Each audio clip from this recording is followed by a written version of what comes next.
నేను కోర్టుకెళ్ళి you're all unfit అని ఫైట్ చేస్తాను. Be careful. ఆ తర్వాత దేవుడి కోర్టుకి వెళ్తాను. అప్పుడు ఏమవుతుందో తెలుసు. మీరు దేవుడిని నమ్మరు, నేను దేవుణ్ణి నమ్ముతాను. నాకు విరుద్ధంగా నిలబడిన వాళ్ళందరూ ఫినిష్ అయిపోయారు. కనుక మంచి చేద్దాం రండి.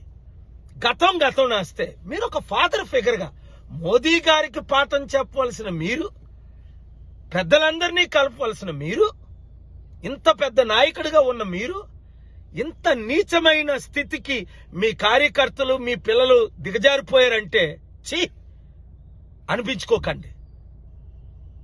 చరిత్రహీనులు కాకండి. ఇంకొక దాడి ఎవరు చేయకూడదని ఆర్డర్ చేయండి. కక్షపూరిత రాజకీయాలు మీకు వద్దని అన్నాడే మీరు వెనకాల ఉన్నాడు కూడానా? కక్షపూరిత రాజకీయాలు ఆపియండి. రాష్ట్రాన్ని బాగు చేసుకుందాం. నేను మీకు మద్దతు ఇస్తాను.